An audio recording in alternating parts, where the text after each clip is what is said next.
네, 찬미 예수님 반갑습니다.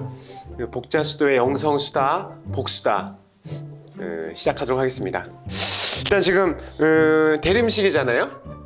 네, 그렇죠. 네, 이 대림인데 이제 성탄이 다가오고 있는데 저는 좀 너무 떨려가지고 공진당까지 먹었어요. 아, 지금 먹고 지금 방금 먹었어요. 지금 잘하려고. 변화가 전혀 없어 보이시는데. 아직 냄새는 나실 거예요. 성탄절을 어떻게 준비하고 계신지 우리 뻐국 신부님부터 좀 이렇게. 매년 다가오는 성탄을 어떻게 준비하느냐라고 갑자기 질문을 받으면 솔직히 설명하기가 좀 이렇게 힘들 것 같아요. 근데 제가 사제이기 때문에 사제로서 준비하는 것이 있다면 이제 판공성사, 판공성사를 본당에서 많이 요청이 오는데 이번에 제 본당 한 본당에 가기로 했는데 그 본당에 가서 판공을 드리면서 그분들의 신자분들의 그러한 어려움들, 뭐 죄라고 하지만 그래도 어려움들을 들으면서 저도 예수님 맞을 준비를 좀 해야 되겠다. 구체적으로 할 수 있는 기회가 제가 사제로서 매년 느껴지는 그러한 준비의 내외적인 준비인 것 같습니다. 저 같은 경우는. 네, 유진 신부님은 어떻게 준비하고 계신지. 성탄 그래서 특별하게 무언가를 준비하고 있는 건 없는 것 같습니다. 뭔가 특별함을 그냥 일상처럼 계속해서 연속해서 살 수 있다면 그것이 더 좋은 의미라고 생각이 되고, 저는 방 안에 만약에 제가 가장 많은 시간을 머무르는 제 방 안에 예수님께서 오신다면 어디에 모실까라고 좀 고민을 해봐요. 그래서 평소보다 좀 더 깔끔한 모습으로, 정돈된 모습으로 언제든 누가 방문해도 또 머물고 싶은 어떤 그런 모습으로 한 자리를 준비하고 있습니다. 그 방을 찾아가야 되겠군요. 네네, 한번 찾아오십시오. 뭐 사전에 좀 얘기를 해주시면 좋고. 언제든지 준비. 네, 준비를 했지만 조금 더 준비하기 위해서. 알겠습니다. 수님은 어떻게 성탄절 잘 준비하고 계신지? 네, 저는 저 스스로에게 세례자 요한처럼 이제 회개하라고 외쳐야 되지 않을까라는 그런 생각을 해요. 그래서 평소보다는 좀 더 열심을 내야지 되겠죠. 그래서 뭐 형식적일 수도 있고 아니면 뭐 해마다 같은 계획을 세우긴 하지만 제대로 지키지 못하는 것 같아요. 그래도 그렇게 어떤 계기가 있을 때 그런 결심하고 실천하고 하는 거를 하지 않으면 좀 그런 모습으로, 좋지 못한 모습으로 계속 남을 수 있으니까 좀 더 이 시기에는 열심을 좀 더 내봐서 더 잘 살아봐야 되지 않을까 생각합니다. 네, 감사합니다. 저도 한마디를 해야 될 것 같은데요. 얘기를 오늘 안 하고 많이 듣는다고 하시잖아요. 그렇군요. 넘어가겠습니다. 자, 다음 질문이 혹시 성탄절을, 많은 성탄절을 이제 보냈었잖아요. 기억에 남는 성탄절이 뭐가 있을까? 혹시 유진 신부님 혹시 기억에 남는 성탄절이 있으신지? 저는 좀 슬픈 기억인데, 저 성탄절을 대단히 많이 기다렸어요. 왜냐하면 어린 나이부터 선물이 항상 주어졌으니까. 저는 산타 할아버지의 존재를 꽤 늦은 나이까지 믿었답니다. 몇 살 때? 국민학교, 초등학교 6학년 순수했네요. 제가 막내고 3대 독자다 보니까 그래도 너무 늦다. 그 동심의 세계를 잘 간직하고 있었어요. 그래서 정말 우리 선행을 많이 했기 때문에 그런 열매들이 주어진다고 믿고 있었고, 또 그 시기에 제가 하는 기도는 항상 하느님께서 꼭 들어주셨기 때문에 그런 믿음하고도 같이 연관이 되어 있었어요. 학교에서 싸움이 한번 났는데 그 친구는 첫째이고 동생들도 많고 하니까 벌써 그 동심의 세계를 막 저보다 훨씬 먼저 벗어난 친구인데, 그 친구와 산타 할아버지의 존재에 대해서 논쟁이 좀 붙었습니다. 저는 있다, 거기는 없다. 싸웠는데 제가 이겼어요. 결국 있다. 그리고 자기는 선물을 못 받았다. 그럼 착한 일을 안 했기 때문에 선물이 없는 거 아니냐. 뭐 그러면서 어린 나이에 싸우고서 집에 들어와서 좀 확인을 받고 싶은 거죠. 이제 누님들하고 어머니 계신데 산타 할아버지가 없다고 얘기하는 누구 때문에 이렇게 싸움을 했다. 그랬더니 대략 난감한 표정을 이제 부모님하고 누님이 이렇게 지으면서 사실은 그게 다 준비된 선물이었다 하면서 그때 아주 충격적으로 동심이 깨졌습니다. 그 충격으로 머리털이 다 빠졌어요. 그때부터. 그래서 그 성탄의 의미가 진짜 그동안 그냥 마냥 좋은 것을 기다리는 의미에서 진짜 예수님이 오신다는 의미가 무엇일까라고 어린 나이에도 생각하면서 신앙의 깊이를 이제 살게 된 시작점이 된 것 같습니다. 감사합니다. 초등학교 6학년 때면 정말 동심을 잘 간직. 부모님이 어마어마하셨겠네. 지금도 사실 동심 세계에 살고 있습니다. 제가 누군가에게 산타 할아버지가 될 수 있을까? 나중에 그 자고 일어나서 머리맡 한번 보세요. 저에게 좀 주십시오. 머리카락이 좀 빠져 있을 것 같아요. 수연이 어떻게 또 기억에 남는 성탄절? 저는 어렸을 때 그러니까 제가 영세를 한 초등학교 들어가기 직전에 했던 것 같아요. 그 전에 할머니를 따라서 미사만 다니다가 성당에 부모님하고 함께 가기 시작을 하면서 세례를 받고 그 성탄 때 며칠 전부터 뭐 성당에서 그 스크린 설치해서 영화도 보여주고 장기자랑도 하고 그런 축제를 벌이는 걸 제가 처음 경험을 했던 것 같아요. 그래서 그때 너무 좋았고 특히나 좋았던 거는 성탄 전날 이제 전야 미사 때 아이들은 제대 위에서 미사를 했어요. 신부님 계시고 장소가 좁으니까 그래서 이제 신부님 뒤로 이제 저희가 이제 신부님 미사하시는 걸 이게 다 지켜보면서 그 큰 이유로는 사실 미사에 올라가서 미사를 할 일이 없잖아요, 여자는. 근데 그때는 거기서 미사를 하면서 마치 제가 천사가 돼서 예수님의 탄생을 알리는 것 같기도 하고 또 지금 뭐 될 수 없는 사제의 꿈을 그때 가져보면서 그때 너무 행복했던 것 같아요. 맞아요. 저도 초등학교 때, 그 중고등학교 때 그 성당에서의 그 성탄절이 참 즐거웠던 것 같아요. 네, 그때가 우리를 지금까지 이렇게 잘 행복하게 살 수 있는 어떤 원동력이 아닐까. 지금은 즐겁지 않으세요? 지금은 머리털도 빠지고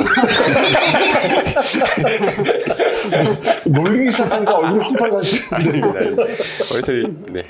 이상욱 신부님 어떠십니까?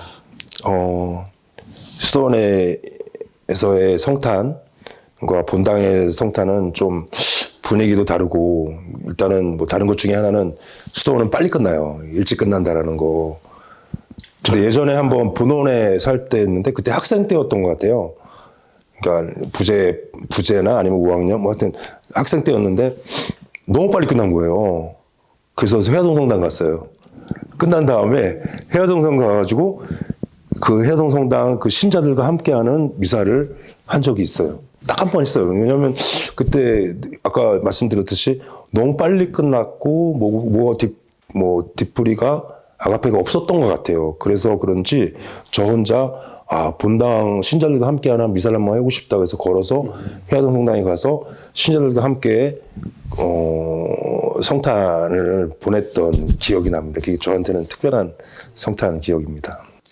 그럼 언제부턴가 미사가 좀 빨라지는 것 같아요. 옛날에는 12시 자정미사가 아니었을까요? 네, 맞아요. 근데 그게 어느 순간 11시까지 내려오고 10시까지 내려오고 9시까지 내려오고 지금 8시까지 내려왔나요?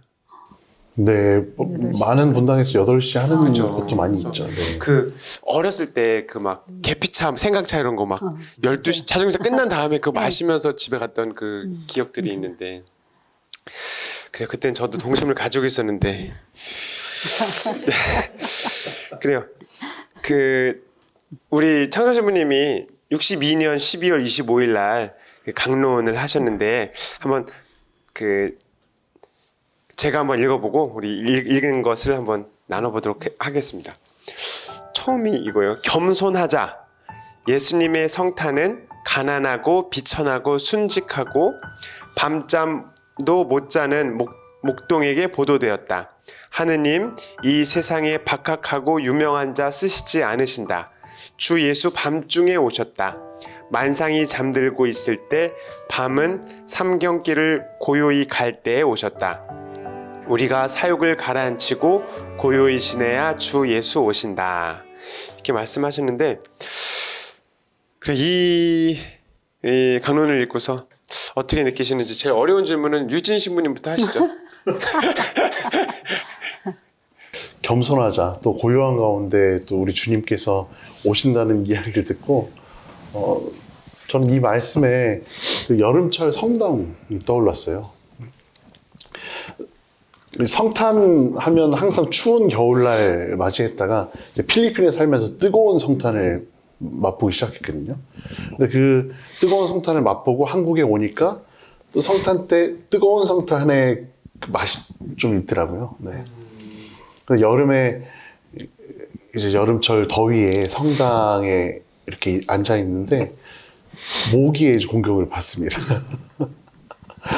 그러면 평화로웠던 마음이 순식간에 막 깨질 때가 있어요. 저 모기를 꼭 잡아야 될 것 같은데 또 한 마리를 잡으면 그게 한 마리 한두 마리가 아니거든요. 그러면 내가 뭐 하러 왔지라고 저 목적까지 잃어버린 그런 경험을 하면서 모기 한 마리에 이렇게 평화가 깨지는구나 막 화가 나기도 하고 기도를 하려는 거는 기도하면서 이제 하느님과 만나기 위한 준비 과정을 겪는데 그 안에서 모기 때문에 다 흐트러지는 거죠. 그리고 집중해야 될 것이 우리 고요함이란 결국 마음을 빼앗기지 않는 것, 원래 바라보려고 했던 목적을 잘 간직하는 것, 겸손하고 또 아주 고요한 가운데 주님께서 오셨다 하는 것은 우리의 마음을 빼앗는 것들, 또 우리의 시선을 두는 것들. 어쩌면 저는 그 시간에 아주 방해받지 않은 시간을 원하는 것이지 기도를 하려고 온 것일까라고 그런 의문을 갖기도 하거든요. 그래서 마음을 빼앗고 시선을 빼앗는 것으로부터 나 자신을 잠잠케 하는 것, 네, 이런 분위기가 많이 떠올랐습니다. 순유님은 어떠셨는지 느낌을 좀 나눠주시지요. 저도 이 말씀 이렇게 읽으면서 밤중이 뭘까, 그리고 만상이 잠든 때가 뭘까라는 그런 생각을 해봤어요. 그래서 밤중이라는 것은 날이 새기를 간절히 기다리는 거.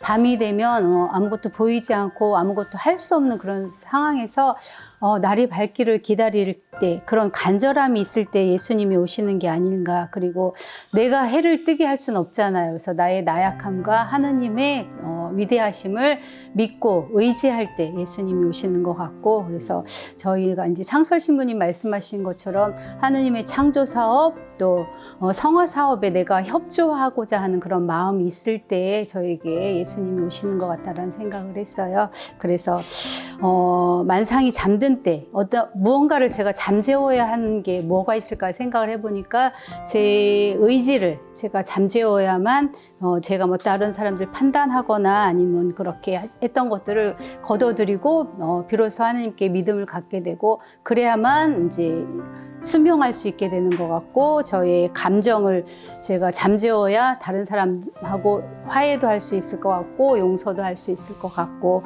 또 그래야 비로소 이제 제가 또 하느님의 사랑을 깨닫게 되면 다른 사람들, 모든 사람들을 누구는 더 사랑하고 누구는 정말 사랑하지 못한 그런 마음 없이 보편적으로 모든 사람을 사랑하는 그런 정결을 할 수 있을 것 같아요. 그리고 또 제 생각이나 사욕을 제 욕심대로 하고 싶은 거를 다 잠재워야만 하느님의 사랑 외에 아무것도 필요치 않게 돼서 제가 가난을 살 수 있지 않을까, 그런 생각해봤습니다. 너무 좋은 말씀 감사합니다. 네, 맞아요. 우리 그렇게 살아야 되는데. 이성우 신부님 어떠십니까? 이 말씀을 읽고서.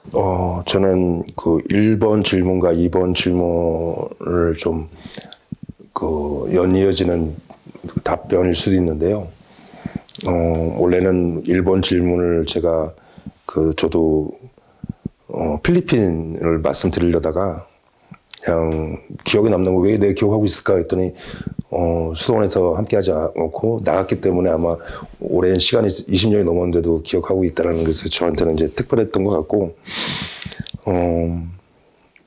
겸손하자라는 이 단어를 보면서 제가 이제 체험을 한 것이 있는데, 2005년도 제가 2005년도에 복자사랑 피정이 집 현 그 구모원인 그 복자사랑 피정이 집에 인사이동이 났습니다. 근데 저희가 회기가 4년마다 돌아오고 11월 달에 이제 인사이동 나다 보니까 성탄 즈음인 거죠. 성탄 한 달 남겨놓고 복자사랑 피정이 집에 딱 인사이동이 났어요. 발령이 딱 났는데 딱 제가 복자사랑에 딱 가자마자 제 입에서 나온 그 말이 뭐였냐면 폐허다. 폐허. 네, 폐허다라는 아니 이게 뭐 이게 딱 기억이 나요 지금도. 그러니까 폐허다라는 게 뭐 다른 의미가 아니라 너무 이렇게 노후가 됐고 그리고 복자사랑 피정이 집이 그 당시 지금은 뭐 70년 가까이 됐죠. 그 건물 자체가 성북동에서 70년 가까이 됐으면은 유명한 거죠. 엄청 유명한 거고 유명하다는 것은 사람들이 다 알아야 되는 거고 복자사랑의 피정이 집이라는 거를. 그런데 그때까지만 해도 그렇게 오랫동안 그 장소에 그 건물이 있었는데도 불구하고 사람들이 그 건물을 인식을 못하고 있었어요. 예, 그 건물 자체가 너무나 겸손했어요. 오래됐는데 그러면서 지금은 아주 오래전부터 조명을 이제 밤에 이렇게 쏘잖아요. 빛을 쏜단 말이에요. 그래서 사람들이 지나갈 때마다 저기 뭐지? 그러면서 바라보게 되고 또 유명한 장소가 돼서 또 문화재로 지정이 돼서 지금 많은 사람들이 알아요. 찾아옵니다. 근데 그 당시만 해도 벌써 20년 전이죠. 밤에는요 껌껌했어요. 껌껌해도 그렇게 껌껌할 수가 없어요. 왜? 비춰지는 게 없었기 때문에. 그쪽엔 또 피정이 집이다 보니까 수사님들이 방에나 이렇게 불 켜놓죠. 피정이 집 전체에 다 불이 꺼져 있죠. 그러니까 껌껌했어요. 성탄이 딱 다가오는데 성탄 미사를 딱 끝나고 딱 나오는데 수도에는 껌껌한 거예요. 근데 맞은편에 있는 덕수교회라고 있거든요. 거기는 너무나 큰 교회입니다. 그 교회는 뭐 아시는 분 아시겠지만 스테인글라스가 너무 이뻐요. 그리고 대림 정도 시작되면은 네온 사인을 쫙 해가지고 성탄 트리도 이쁘게 딱 만들어놓고 좀 휘황찬란하게 만들어놔요. 나 여기 있어라고. 그 교회 역시도 몇십 년이 된 거죠. 근데 그 교회 건물은 겸손하지가 않았어요. 왜? 사람들이 다 봤기 때문에. 근데 복자사랑 피정의 집은 아주 오래된 몇십 년이 됐는데도 불구하고 아무도 그 복자사랑의 존재를 모르고 있었던 것이죠. 그러면서 제가 이제 묵상을 좀 해봤어요. 생각을 해봤어요. 아, 예수님이 오셨는데, 예수님 정말 어디 오신 거지? 라고 생각했더니 그 껌껌한 복자사랑 성당 안에 감실등이 딱 보이더라고요. 껌껌한데 감실등. 감실등이 보인다는 것은 뭐가 어떤 거죠? 감실 안에 예수님이 계시다라는 거잖아요. 예수님께서는 복자사랑 피정이 집에 몇십 년 전부터 계셨어요. 50년 동안. 그런데 우리는 휘황찬란한 네온 사인과 트리를 보면서 예수님 오셨다라고 찾고 있었던 거예요. 근데 예수님은 겸손하게 몇십 년 전부터 창선시부님이 만들어 놓은 감실 안에 몇십 년 전부터 계셨던 거죠. 정말 그게 성탄인데, 아, 우리가 외적으로 성탄을 찾고 있지 않았나. 그래서 생각을 해봤죠. 그때, 아, 저런 휘황찬란한 곳에 만약에 예수님이 오신다면 네온 사인이 많이 빛나는 유흥가에 예수님이 오시겠구나. 그게 아니잖아요. 정말 고요하고 어둡고 껌껌한 곳. 아기로 오셨죠. 그게 바로 복자사랑의 감실등이 켜져 있는 감실 안에 예수님의 모습이 아닌가라고 저는 그때 2003년도에, 2005년도, 18년 됐는데 그때 크게 제가 느꼈어요. 그러면서 아, 성탄은 이거구나. 365일이 성탄이구나. 그때부터 제가 아이디어를 낸 게 매일 크리스마스. 메리 크리스마스가 아니라 1년 365일 매일 크리스마스 그게 이제 인사가 됐어요. 그래서 매일 왜 예수님은 365일 감실 안에 계시잖아요. 감실 등 안에 그 표시를 해놓고 계시고 여기 있으니까 찾아와라. 딴 데 가지 말고. 근데 우리의 시선은 자꾸만 화려한 거, 네온 사인, 그리고 막 빛나는 그런 부분들 그런 걸 찾고 있지는 않나라는 생각을 하면서 오늘 창신이 말씀에서 겸손하자라는 이 단어가 저한테는 확 이렇게 와 닿았습니다. 네, 감사합니다. 샥샥샥 하는 곳으로 이제 우리가 가지 않아야 되는데 눈은 그쪽으로 가는 건 맞는 거예요. 덕수교회는 없고 복자사랑에는 예수님이 계시고 이런. 아니? 지금은 이제 뭐 복자사랑도 이제 뭐 덕수교회 복음과학에 이제 불빛 다 붙여놓고 해놓고 해놨죠. 예. 근데 그 당시에는 정말 이런 단어를 쓸 수 볼품이 없었어요.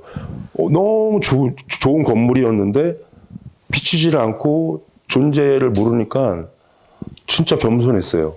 건물 자체가. 그래요. 예수님께서 이렇게 우리에게 오시는데 오늘 그 예수님이 오실 때 헤로데가 이제 나오잖아요. 그 마테오복음 2장 16절에 보면 그때 헤로데는 박사들에게 속은 것을 알고 크게 화를 내었다. 그리고 사람들을 보내어 박사들에게서 정확히 알아낸 시간을 기준으로 베들레헴과 그 온 일대에 사는 2살 이하의 사내 아이들을 모조리 죽여버렸다. 그 예수님이 오셨는데 그 이야기를 듣고서 이제 헤로데가 그냥 2살 아이의 사내 아이들을 다 모조리 죽여버린 거잖아요.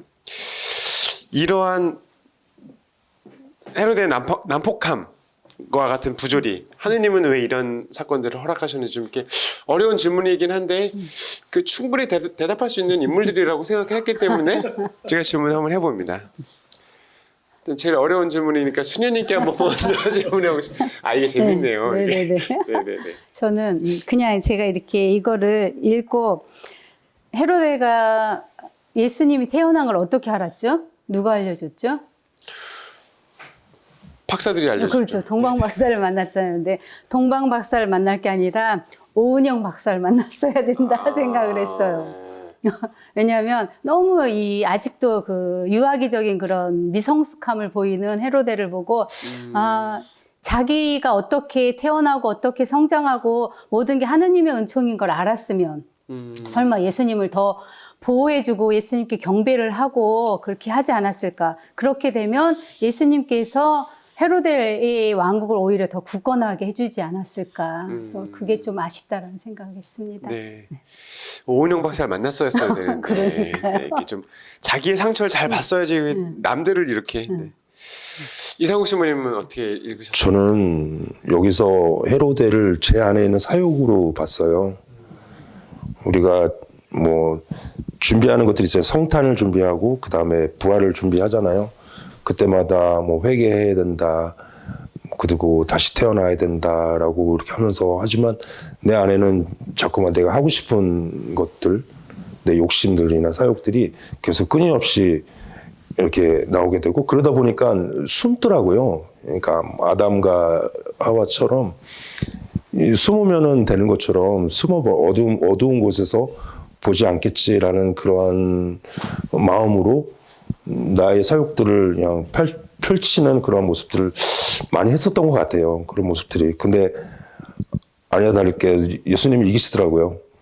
예, 제가 이 안에서 이제 수도사로서 살다 보니까 숨을 데가 없더라고요.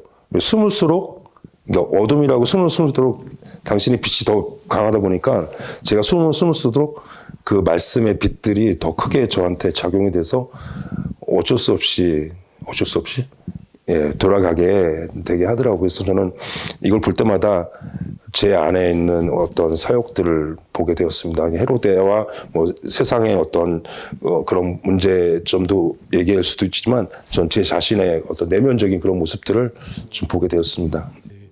저도 질문만 해놓고 대답을 전혀 생각 안 했었거든요.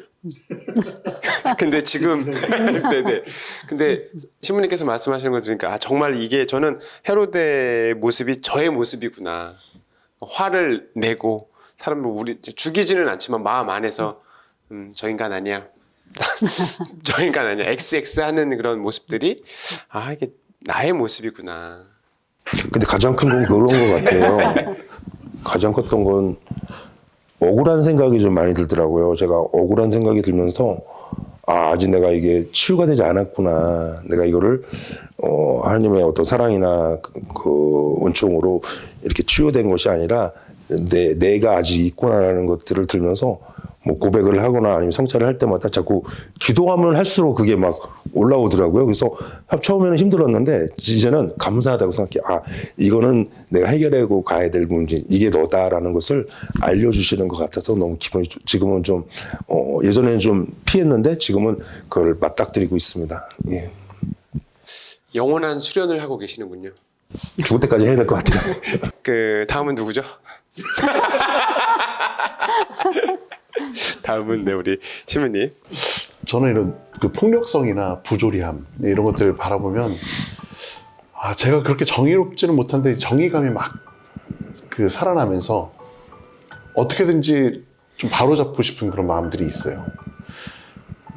좀 이것이 잘못됐다고 알려주고 싶고 그리고 좀 깨닫게 하고 싶고 이런 마음들이 실제 저 성경을 읽으면서 너무나 그 잔혹하잖아요. 네. 그래서 이런 현실을 보면 제가 또 다른 모습도 함께 바라보고 있는데 해결할 수 없는 악, 또 어쩔 수 없는 부조리함, 뭐 이것을 지지하는 것은 아닌데 그것은 도처에 있다, 어디에나 있다라는 이야기가 그런 생각이 들고 그럴 때 우리가 어디에 집중을 해야 될 것인가 우리가 마음을 둘 곳을 다시 한번 봐야 된다라고 생각을 합니다. 아까 모기 얘기하다가 잠깐 말았는데요. 모기가 저기 있어요 지금. 지금 있어요? 네. 저 잡아야 되는데. 모기가 있을 때 모기를 잡겠다고 뭐 살충제를 뿌리거나 창문을 닫고 뿌리고 그러면 그 다음에는 필히 더위와 싸워야 되고요. 또 살충제 냄새 때문에 또 몸이 고통스러울 겁니다. 이런 그 본질을 이렇게 벗어나서 다른 데 마음을 쓸 때 그것이 해결되기보다는 더 많이 또 어려워지는 상황도 또 함께 생각해 볼 수 있을 것 같고 어둠이 가장 짙을 때 거기에 한 줄기 빛만 비추어도 우리는 밝다 또 그 빛에 집중을 할 때 또 희망이라고 표현도 하곤 하잖아요. 그래서 어둠이 이 빛을 이길 수 없다 하는 말씀도 기억이 나고 또 어둠을 해결하는 방법은 그 빛을 향해서 계속 나아가는 방법. 그래서 결국 빛이 어둠을 이길 수 있도록 우리가 거기에 마음을 두는 방법들이 필요하겠다. 모기에 집중하기보다는 다른 곳에 집중을 하는 것이 또 필요할 수 있겠다 하는 생각이 듭니다. 모기가 냄새를 잘 맡아서 그런 게 아닐까요? 이렇게 신부님을 좋아하는 냄새. 제가 그래서 모기를 잡기 위해서 상당히 많은 연구를 해봤는데요. 모기는 그 열에도 반응을 하고, 네, 또 이산화탄소에도 반응을 하더라고요. 둘 다 한 많이 번은 가지고 계시는 거. 예? 둘 다 많이 가지고 계실 거. 그래서 제가 그 숨을 안 쉬어본 적도 있어요. 숨을 참아본 적도 있는데, 네. 모기가 정말 싫어요, 저는요. 모기가 제일 싫고, 그 다음이 제가 방글라데시에 갔을 때 그 모기를 사랑하는 수사님을 만난 적이 있었어요. 사람. 네. 떼제 공동체 이제 뭐 프랑스 사람이었는데 전 못 만났어요. 그분을 그분이 휴가 갔을 때 근데 그분이 모기를 사랑한대요. 그래서 제가 그때 모기 기피제를 뿌리고 갔었는데 모기 기피제 안 뿌리고 모기가 달려들면 어마어마하더라고요. 너무 따가워. 그냥 가엾고 따가워지고 아프잖아요, 진짜. 아파. 한국 모기랑은 비교가 안 돼 또. 그렇죠. 아무튼 그랬는데 저도 이제 모기를 사랑하기 위해서 뭐 기피제를 안 바르고 난 너희를 사랑한다. 왜냐면 죽이고 싶지도 않고 어차피 우리 이길 수 없는 싸움이야. 싸움이 안 되더라고요. 저는 그래서 기도하면서 하느님, 제가 당신에게 집중할 수 있도록 도와주세요. 처음 뭐 약도 뿌려보고 이렇게 하다가 도와주세요. 그러고 모기가 앉았어요. 물기 시작했어요. 피를 빨기 시작했다는 느낌이 있는데 그래 마음껏 먹어라. 가만히 있었어요. 가만히 있고 그 다음에 이제 어느 정도 저는 이제 눈을 감고 있었기 때문에 어느 정도 먹었는지 잘 모르는데 계속 가려운 거예요. 그러면서 이번에 다른 부위가 가르기 시작해갖고 아 이렇게는 안 되겠다. 네. 할 수 없는 부분에 대해서 또 다시 욕심을 부리고 있구나 하는 생각 때문에 그 방으로 옮겼습니다. 성당에서 방으로 옮겨서 모기약 바르고 그러니까 그 자체 우리가 이것을 꼭 해결하고 싶은 그런 욕구 때문에 거기에 매달리기가 쉬운데 오히려 뭐 오염된 물질이 있을 때 맑은 물을 더 이렇게 부어가면서 전체를 정화시키는 방법도 네, 빛을 향하는 그 지향도 좋은 것 같습니다. 갑자기 모기 얘기가 나와서 그런지 나 또 할 얘기 있는데. 나도 모기에 대해서 저는 모기가 잘 안 무는 스타일이거든요. 그래서 제 방에 여름에는 제 방 그 화장실에 7마리가 살아요. 제가 세봤어요. 제가 애들한테 얘기를 해요. 너희들이 나를 안 물면은 내가 너희를 안 잡을게. 그리고 한 번은 거미가 들어온 거예요. 야, 거미가 여기 들어올 때가 아닌데 너 거미줄만 안 치면 내가 너 안 잡을게. 예, 진짜 거미줄 안 치더라고요. 예. 아니, 좀 유명하긴 해요. 수사님들이 저 안 물다고. 그리고 제가 휴가 갔을 때 제 방에서 하룻밤 잤던 수사님은 이게 완전히 여기 뷔페 다 물렸어요. 예. 그런 적도 있다고 하더라고요. 산입에 거미줄 안 쳐서 그러면? 선생님 거미 신기하다. 뭐 한번 얘기 거미 아니 거미가 아니라 모기. 모기 얘기. 아 네, 저도 네, 네. 멕시코 살 때 시티에 있다가 오아카를 갔는데 아이들이 모기들이 스페셜을 좋아하는 것 같아요. 아. 먹는 음식이 달라서 그쵸, 그런지 새로운 피가 맛있죠. 새로운 네. 음식을 이제 즐겨서 먹냐고 너무 많이 물려서 제가 한번 세다가 그만둔 적이 있는데 오른쪽 발에서 무릎까지만 88개였어요. 더 이상 못 세겠어서 세다 말았는데 그러고 나니 근데 몇 달 지나니까 덜 물어요, 확실히. 그런데 저는 이제 그 멕시코 아이들한테 기숙사에 있었거든요. 고등학교 기숙사인데 너희들은 안 무냐니까 자기네들도 문다 그러더라고요. 그래서 그때 그 아이들이 어떤 다른 거가 뭐 모기 향도 없고 없으니까 샴푸를 그냥 살에다 대고 막 비벼요. 그럼 덜 무냐니까 그래도 덜 문다고는 하더라고요. 근데 그건 너무 제가 좀 이상할 것 같아서 해보진 않았는데 저는 미담이 있어요. 미담. 모기에 관한 거. 모기요? 그렇죠. 모기에 관한 미담. 저희 그 복자 수녀원 이제 동골로 가서 수녀님들 같이 피정을 하는데 더워요. 이 더운데 성당은 그 에어컨이 있는데 에어컨을 안 트시더라고요. 잘. 엄청 더운데. 근데 알고 봤더니 수녀님들은 방에도 에어컨이 없으니까 어차피 여기서만 에어컨 키면 또 방에서 또 힘든 거예요. 또 더 힘들 수 있으니까. 아무튼 성당에 에어컨이 없이 수녀님들이 땀을 뻘뻘 흘리고 기도를 막 1시간 넘게 계속 하시더라고요. 근데 저는 그전에는 더우면 성당에서 기도가 안 돼요. 왜냐면 모기도 있고 덥기도 하고 그럼 이제 땀 나면 좀 이렇게 기도 잘 안 되잖아요. 근데 수녀님들을 보면서 와 나도 질 수 없다. 수사원과 수녀원이 질 수 없다 같이 하는데 아 그때 이후로 성당에서 모기와 함께 더운 데서 기도하는 습관을 들였어요 제가. 그래서 감사합니다. 아이고. 아, 그래서 성당에 안 들어오는구나.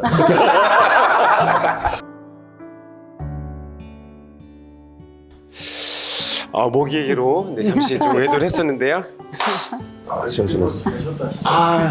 아예 한참 빛을 올리는데 모기를 지금 어린 사람 모기 아무도 못 드시고 그만 10년